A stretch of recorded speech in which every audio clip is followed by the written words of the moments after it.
Welcome to the Survivor's Chair podcast, a podcast where we break down our stories and our trauma, understanding how they have impacted our career and our life. This is a place where we break free from shame, own our truth, and step into our power, one story at a time. Hi, I'm Kim, an adoptee, a former foster youth, hairstylist, salon owner, breast cancer, and complex trauma survivor. So join us, pull up a chair, in this no sugarcoating, no holding back, honest conversation about healing and success.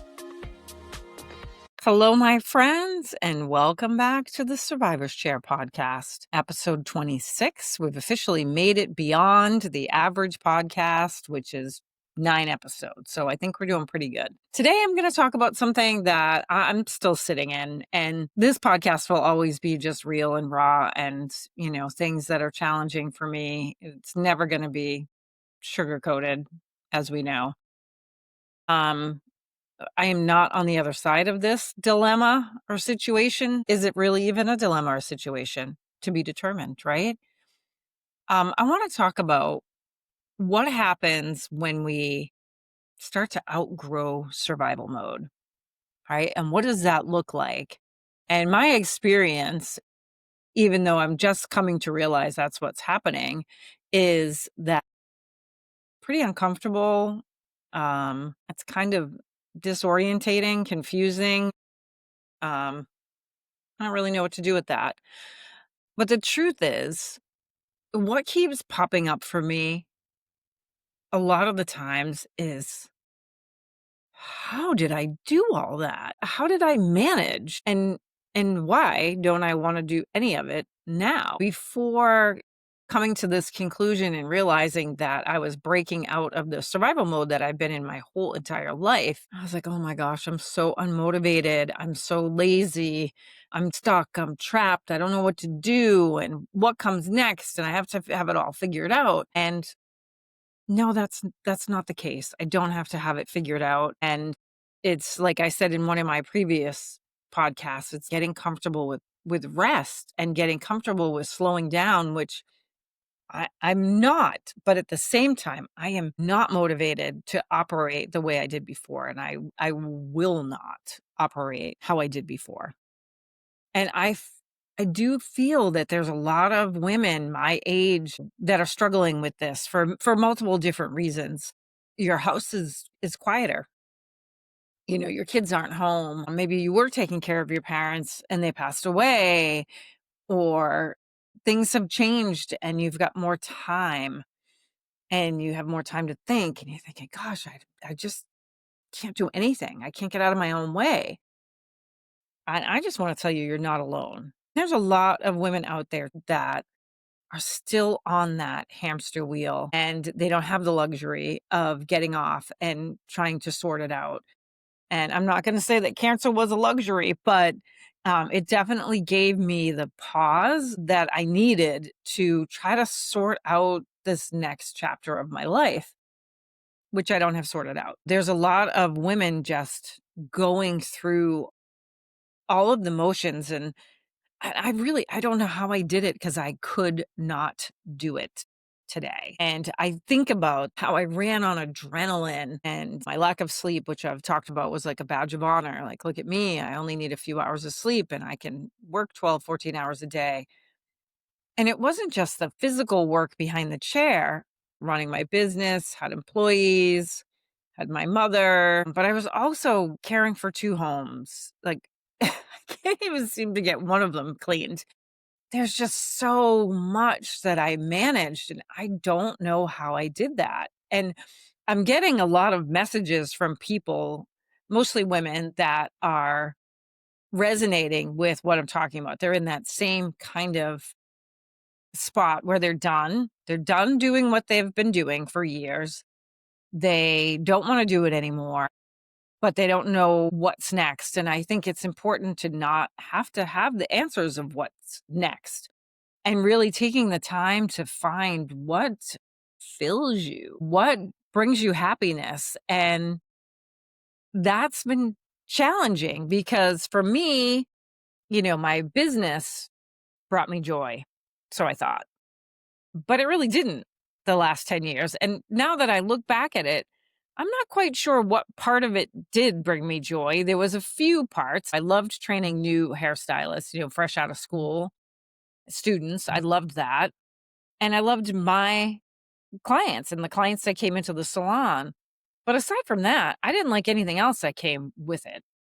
I should take that back. I do like numbers. I do like reports and all that, statistics and all that stuff. But the day to day grind of issues that came up, or the calling out sick, or the ordering, the holiday promotions, or just promotions in general, and then it came up to keeping up with social media and trying to get everybody on board with me with social media to do their part. It was exhausting. It was exhausting. So now I'm in this place where I've gone from 100 miles an hour to zero, kind of, and I'm trying to figure it out. I just sent my first email out. I don't think I sent an email out for 8 months, so thank you for those who are on my email list and have been just sitting there waiting to see what's happening. I was honest in that email. I'm here, but in what capacity? I don't know. I'm not here in the capacity of I have to send an email out every other week or every month, or and what I've also come to realize is that nobody wants their inbox filled with junk and sales, and that's what my inbox is full of. I'm not here to fill your inbox with nonsense. And if I think that I have something that is going to be helpful, useful, something you can resonate with, something that's going on, maybe I've finally planned an event that I keep talking about, something like that, and I want to let you know that's what it's going to be. And if it doesn't serve you, it's not something that resonates with you or that you need, by all means, hop off that email list, because there's no reason for us to have our day filled with junk. So, and to be honest with you, I was kind of nervous to send out the email because my fear is that I'm not strong enough to not get back into my old habits, my old way of doing things, where I'm up in the morning and I put on my computer and I start working on something and I don't stop till the end of the day.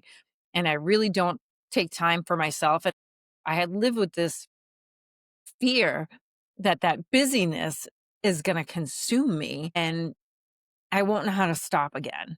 But that's not true. I mean, that is the story I'm telling myself, but the story is not true. I have no facts to back it up. Like I always say, when you're telling yourself something, you say, do I know this to be true? And do I have the facts to back it up? And no, I don't. But it's an area that I've never explored before. That balance, that really doing what I want to do and how much I want to do. Like I've never done that before. So I don't know how to do it. So it's like I'm learning how to walk for the first time. And I know I'm not alone here either. There's a lot of people out there that are in this phase of life where, you're not ready to retire. You're not ready to stop. I definitely am not ready to stop. And I'm not sure I ever will stop, to be honest, because I do think it's really important for us to have some kind of purpose in our life, and something that brings us joy, makes us feel good, helps others. I think it's really important. It's important for us to stay connected. What I'm finding through all of the trauma work that I do is connection is first and foremost the most important thing that we can do to heal, when our first instinct is to isolate and keep people away.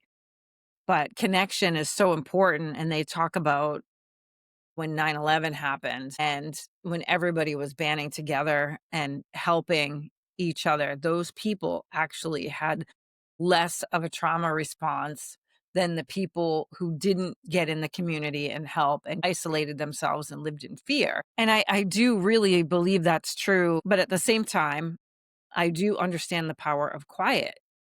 Again, something I've never had before, I never allowed to have before.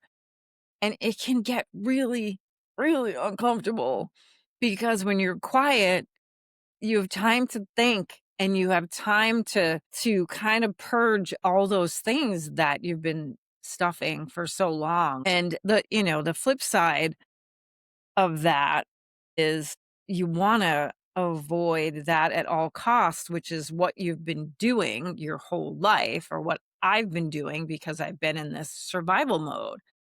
And people praise that survival mode, and I got something from that. I don't even have the words to explain the need that that filled in me, but I'm sure it'll come up before the end of the podcast. But when people praised my ability to get through my day without sleep, without food, without peeing, and still caretaking for everybody else and getting everybody everything they needed, it was like, yeah, I'm doing good. That's the feeling behind it. I'm doing good. I'm on the right track. I'm good. I don't need anything. Everybody else needs something. What comes into that people pleasing too, which is a piece that I haven't talked about, is that like savior piece. I was going to save everybody from everything, even their own demise. I was going to save them. If they didn't have money, I was going to give them money and I was going to save them. If they didn't have time, I was going to give them my time and save them. If they were just going through a hard time emotionally, I was going to save them. If they sucked the energy out of me, that was okay because that was going to save them. So that like savior mentality came into my life a lot. And that is something that I have been working on in my quiet, is understanding that I can't save the world. I can't save the person. I can be there in a capacity that allows me to take care of myself at the same time.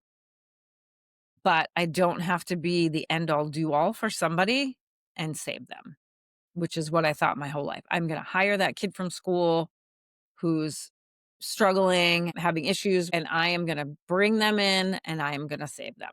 There's nothing I could have done to save them, but I can be there in a capacity that supports them and guides them. So that has been an interesting thing to learn and let go of. And I can still find myself, kind of saying like, "Oh, yeah, I can do that for this person," and start to shove my stuff in the back. And there are times in your life that you need to put your stuff on the back burner and be there for people that you love and care about. I'm not talking about that. I'm talking about whatever pops up and you're like, "Oh, I got that." Even though you're like, "Oh, my day's full, but you know what? I can squeeze that in, or I can shove those other things to the side that I really need to get done today, and I can take care of that stuff for them, their stuff." I talked early on in one of my podcasts about boundaries, and when you live a life with no boundaries, which was me, and then you put boundaries in place, the pendulum swings so hard to the boundaries in place that it's almost impossible to keep them. I'm learning to find that middle ground where I don't have any boundaries at all, or my boundaries are so hard and so rigid that, I'm it's not healthy either. So, like, learning how to put those boundaries in place has been really hard. And that's really what I've been doing the past, 2 years, I'm going to say. It feels like it's been a couple months and it's just a blink, but it really has been a few years when I was diagnosed with cancer and forced to rest, forced to be quiet. And I will say in every podcast, without the cancer, I would have probably never have stopped. I would have never had learned the biggest lesson of all, which is my life is important. I'm important and I need to put myself first. And first does not mean selfish. If you're not overachieving, that does not mean you're lazy. And understanding when you start to go out of this survival mode, really kind of sit with it. And what I've realized is how being in survival, what it did to my body, first off, because when you're always jacked up, you're always tense, you're not sleeping, you're always going, your body's on overdrive. It never has a chance to relax. It never has a chance to heal. My rest, my sleep is so important now. I'm not willing to sacrifice that. Well, let's just put it this way. One of the things I won't do anymore is share a hotel room with somebody. If I'm going away with friends or whatever, I'm not sharing a hotel room with anybody because my sleep is so important. And sometimes I'm up at 4:30 in the morning. I like to be on my computer, have my coffee. I want my schedule to be my schedule. And it's not like rigid, like I'm not willing to flow with different things, but I just know I'm not gonna share a hotel room with anybody anymore. I want my space. It's not about saving the penny.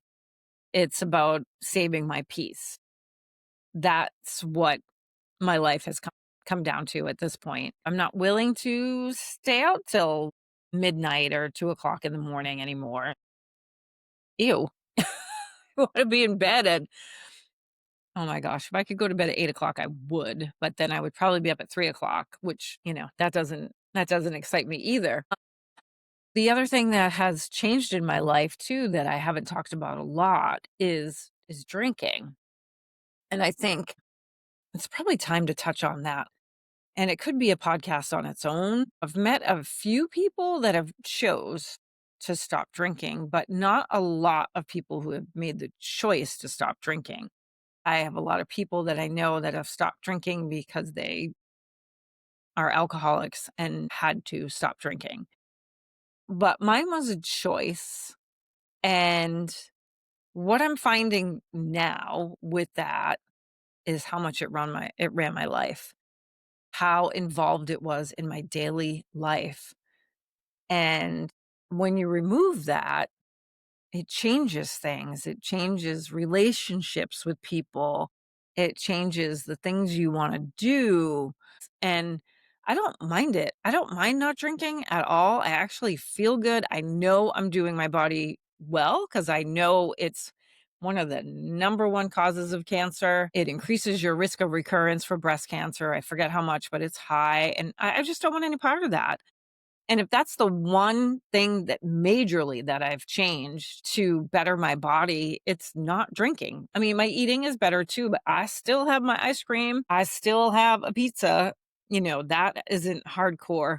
And the drinking is hardcore because I know if I have a drink, I'm going to go back to my old ways. I'm going to justify it. I'm going to say it's okay. I've only had a couple this weekend. And I don't wanna do that, but what changes is you realize that you have people in your life that you only drank with, and aside from that, there's not much of a relationship beyond that, and when you're not drinking, you just kinda don't wanna be around it. I don't want people to stop drinking around me, but I can't handle the drunk around me. And I think what I've realized too is me not drinking has made some of the people around me that do drink uncomfortable. And I find a lot of people are justifying their drinking to me or justifying their not drinking. I get it. I did the same exact thing. And I think when somebody who you drank with your whole entire life, from my early years, I started doing drugs and drinking and all that 11 years old, so it has been in my life forever, and I think when somebody around you stops doing that, it makes people uncomfortable. They want me to be part of it. They want me to engage in the drinking, and I'm not going to, of course, but I've found myself that sometimes I have to take myself out of situations, which I'm learning because the old me would have just stayed in the situation, been uncomfortable. But now I'm learning to take myself out of situations or not be in certain situations where it's gonna be a lot of drinking. It's really bizarre, and I'm still navigating all of it. But drinking it's so far from my mind now because I haven't had a drink in over 2 years when I was diagnosed. And honestly, when I was diagnosed, my not drinking was because I needed to keep a clear head. and I didn't want to cloud my feelings. I didn't wanna stuff my feelings about what was going on. I knew it was big. I needed to fight this thing, and I didn't want anything in the way of that. It wasn't necessarily about the recurrence and all that because I didn't understand it at that point when I was diagnosed. It was more about me wanting to have a clear head and not understanding what that piece of my life, how it was gonna impact me socially and friendships, relationships. It's been really interesting, and it's been even interesting for me and my partner Dave to navigate because that was it's like what we did. It's summertime at the lake, we're drinking, and we're on vacation. The first thing we're gonna do is have a drink at the airport. We're gonna have a drink here, we're gonna have a drink there, we're gonna sit here on the beach and drink all day, and that's what we did, and it was great, and it was fun, but I don't wanna do that anymore. I wanna do things, like and that's the thing with cancer too, is, like, you just wanna live, you wanna do things. You never know when your last day is gonna be, no matter who you are. Before cancer, my goalpost of life was, like, way out. In my mind, I was gonna live forever and had plenty of time to do a million things. And with cancer, the goalpost is moved closer. I can see it where I couldn't see that before. And now I just wanna live life. I wanna do things. I wanna have experiences, which I've always loved experiences, but now I wanna be on my deathbed and be like, "Oh my god, I did so many incredible things. I helped so many people and I saw so many things." That's how I wanna live my life. I don't wanna live my life sitting in a bar room watching other people drink. I just don't wanna do it. If you wanna do it by all means. There is no judgment for me because I did it. It's just not part of my life anymore. But it's taken a while to navigate that, and I still have people questioning me about drinking and why I'm not drinking, and don't I miss it, and don't I wanna feel good? And the ironic thing about that is I actually feel better than I ever have in my life not drinking. My drinking masked so many things. It kept me in that survival mode. It kept me in that land of stuffing my emotions and ignoring my feelings. And, you get a bad day or you had a confrontation, what are you gonna do? You're gonna go have a drink, right? Drink's gonna make you feel better. You're tired, you worked hard. What are you gonna do? You're gonna have a drink because it makes you feel better. But does it make you feel better? I thought it made me feel better. And maybe it did in the moment, but I really felt like crap the next day. And I remember I went through, my wine stint, and I think there's probably a lot of, especially women that can relate to this. And I got to this point where I would have a glass of wine here and there at night, which is funny because that creeps up, right? Before you know it, you don't even realize it. I was literally having a glass of wine or 2 every single night because that was, quote, unquote, I'm using air quotes, relax me. And I felt like shit every single morning. It was never the alcohol, though. That's the thing that cracked me up. It was never the alcohol. It was never the wine. The wine was good for me. It had antioxidants. It didn't interrupt my sleep. It didn't do any of those things. That was other things. It was never the alcohol, which cracks me up when I think about it now. But I felt like crap every morning, and I couldn't blame it on the alcohol. It was it was something else. The only time I ever blamed it on the alcohol is when it was excessive, like, and I got really drunk or I did something crazy like shots or something, which, oh god, I haven't done those in years. Then it was the alcohol's fault, or I would always throw in but I really didn't eat much either. So if I had eaten, then it wouldn't be so bad, but I think it's crazy how my mind played games to okay my alcohol drinking. And I'm not saying it's not okay. You do you, whatever you wanna do. This is never a judgment podcast. This is me sharing my own experiences and things that kept me in that survival mode for so long, which alcohol was one of those. And when you come out of that survival mode, all the things that change, it's not like you need to, they just change and you're not quite sure what's happening. And, why do I wanna be alone so much? Sometimes it scares me, but I'm alone because it's helping me heal. It's helping me sort out my mind. It's helping me learn how to be comfortable in that peace and that quiet. And I'm so grateful.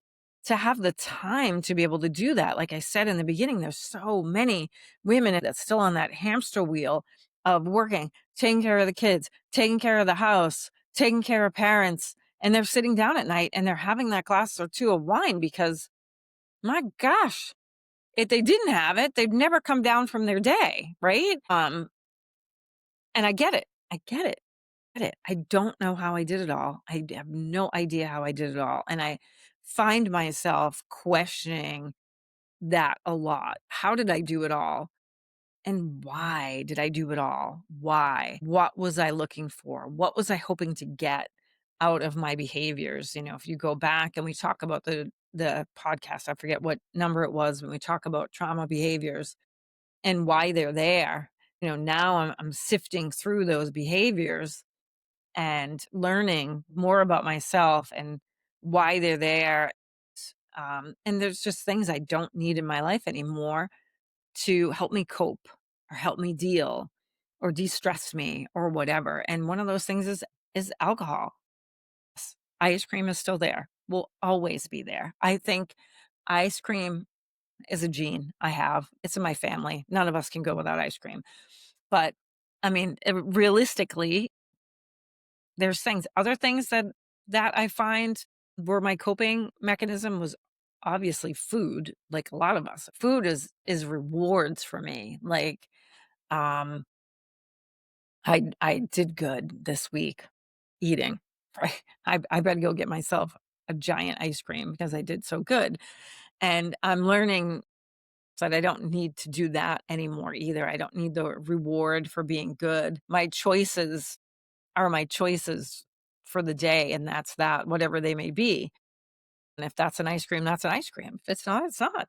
It's okay. So I'm in this god dang learning lesson that it's just never ending. And I don't think it's ever going to end because once you stop learning about yourself, you stop growing, you stop changing. And that's not an option for me. I've always been a lifetime learner, but always been a lifetime learner with books and classes. And now I'm a lifetime learner getting to know myself. And I think that's a good way to segue. I am getting to know myself for the first time ever in my life. Like, who's Kim without all that other stuff, without the survival mode, without the busyness, without the caretaking, without the people pleasing, without the over giving? It would have made me so uncomfortable in the past to go to somebody's house and just bring what they asked me to bring and not overdo it and make more, offer more. Didn't matter if I had time or I didn't have time. I would just go overboard. And I am so okay with like, that's what you need. Perfect. That's what I'm going to do. And I'm realizing that that's what I need to do too, is just ask for what I need and simplify it and don't expect more than you ask for. I'm just getting to know myself. That's all I can say. I'm getting to know myself for the first time ever in my life. And if anybody else is in this space and they're listening, or if all of a sudden they're having this aha moment of, oh my gosh, I didn't even realize I didn't know myself. I've said many times in the podcast is knowing why you do something, having the awareness is 99% of the solution. The other 1% is doing the work. So having the awareness that I don't need to caretake, people please, that right there is the bulk.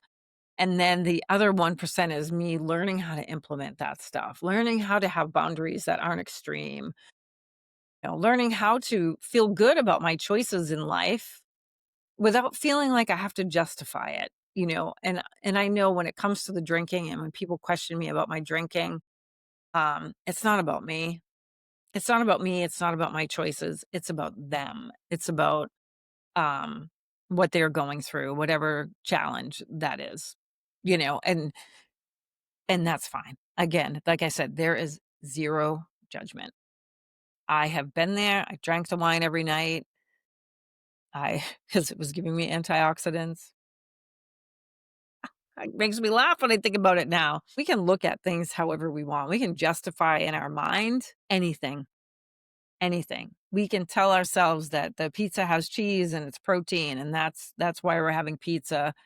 We can eat the French fries and say that, it's potatoes and it's healthy. And I say this because I've done all of those things. And that doesn't mean I don't eat the French fries. It doesn't mean I don't eat the pizza. Ice cream and pizza, those are the 2 things I could never go without for the rest of my life. But I do know that my health is more important, and that's what happens. Like, your priorities change. The more that you get to know yourself, the more that you understand yourself, the more that you prioritize yourself and not other people, you are okay with the things that you need. I remember even going out to eat with people and wanting a salad or whatever with fish, but not getting that because they wanted to get burger and fries or whatever. It's amazing what took up space in my brain that did not serve me at all. And it's not even like people knew I was doing that. It was all in my own head. Now I think about my behaviors and what's not serving me anymore. There's things I still need to work on, which is everything. I mean, let's face it. I mean, but just coming to the realization that I'm not in survival mode anymore, I'm so slowed down that it's almost scary to me. I'm afraid that I'm not gonna start moving again, you know? And that's not the case. I don't know that to be true, and I think I'll start moving really when I'm ready to move.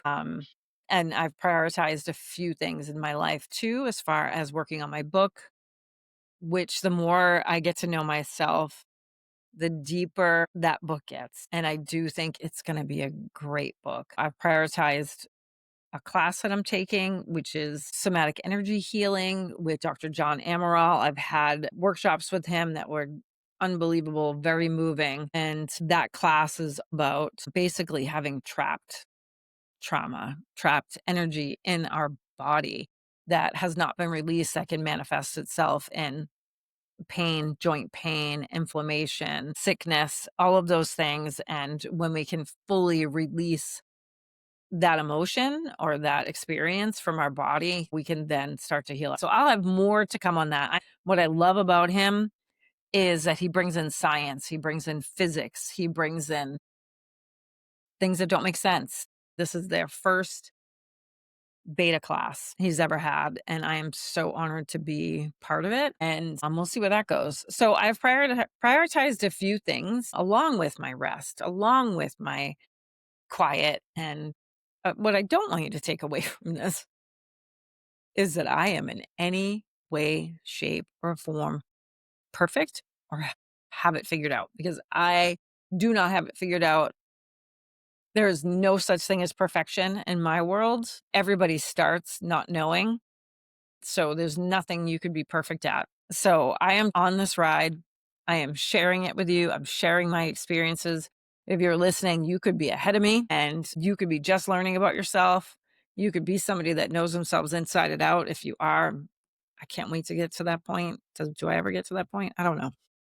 But I want to thank you for going on this ride with me. And just remember that whatever you're doing is okay.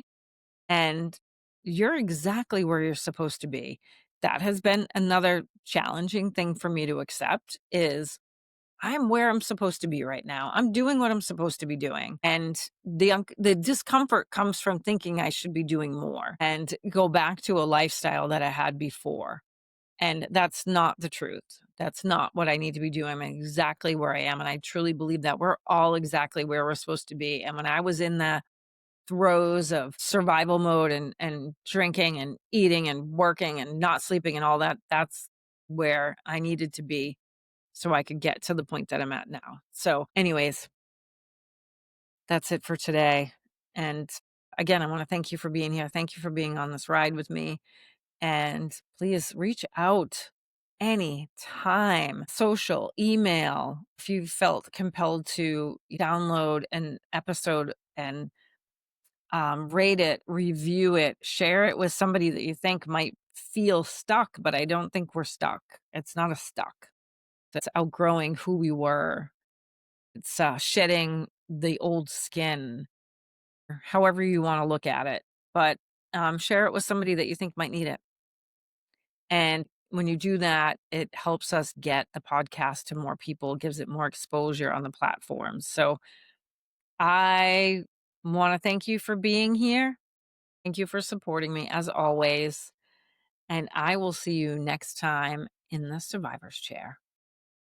Thank you for tuning into the Survivor's Chair podcast. You can head over to my website, www.kimrussellpro.com. That's KIMRUSSELLPRO.com. You can catch up on my blogs. Follow me on social, on Instagram, Facebook, LinkedIn, or TikTok. All the links will be in the show notes, and I'll see you next time in the Survivor's Chair.